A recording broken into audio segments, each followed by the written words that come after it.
ওম নমো ভগবতে বাসুদেবায়। জয় শ্রীকৃষ্ণ। রাধে রাধে।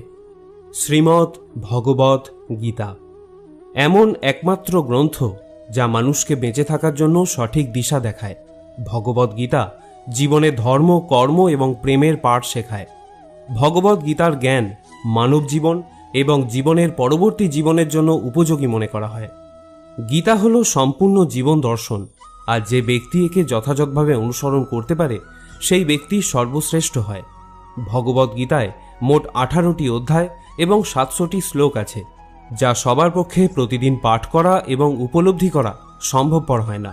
সেই জন্য আজকের অত্যন্ত গুরুত্বপূর্ণ এই ভিডিওতে আমরা ভগবত গীতার 111টি উপলব্ধি নিয়ে কথা বলবো, যেটা জানার পর আপনি শ্রীমদ্ ভগবত গীতার প্রকৃত অর্থ উপলব্ধি করতে পারবেন।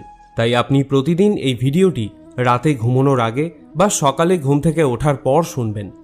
তাহলে চলুন এগোনো যাক পৃথিবীর সেই মহাজ্ঞানের ভাণ্ডারের দিকে, যা ভগবান শ্রীকৃষ্ণ স্বয়ং নিজের মুখে বলেছিলেন। শ্রীকৃষ্ণ বলেন, এই সংসার আমারই তৈরি মায়া দ্বারা আচ্ছন্ন। এই সংসার আমার দ্বারাই সৃষ্টি হয়েছে। আমি এই সংসারের পালনকর্তা, আবার আমি সবকিছুর বিনাশও করে থাকি।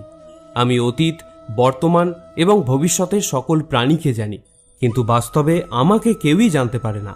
ভগবান বলেন, যেমন প্রকাশের জ্যোতি অন্ধকারেও ঝলমল করে, একই রকমভাবে সত্যও ঝলমল করে। এই জন্য মনুষ্যকে সর্বদা সত্যের পথেই থাকা উচিত। মৃত্যু হলো একটি অটল সত্য, যাকে কখনোই পরিবর্তন করা সম্ভব নয়। যখন থেকে এই সংসারে নির্মাণ হয়েছে তখন থেকেই জন্ম ও মৃত্যুর চক্র ঘুরে চলেছে। যেভাবে মনুষ্য তার পুরাতন বস্ত্র পরিত্যাগ করে নতুন বস্ত্র পরিধান করে, একই রকমভাবে আত্মাও পুরাতন জীর্ণ শরীর পরিত্যাগ করে নতুন শরীর ধারণ করে। এটাই হলো প্রকৃতির নিয়ম। এই কঠিন সত্যকে মেনে নিয়ে ভয়মুক্ত হয়ে বর্তমানেই বাঁচা উচিত। নিজের মনের ভেতর থেকে খারাপ গুণগুলিকে পরিত্যাগ করার কথা বলা হয়েছে ভগবত গীতায়। বলা হয়েছে, দম্ভোদর্পোভিমানশ্চ ক্রোধ পারুষ্যমেব চ অজ্ঞানম চাভিজাতস্য পার্থ সম্পদমাসুরীম।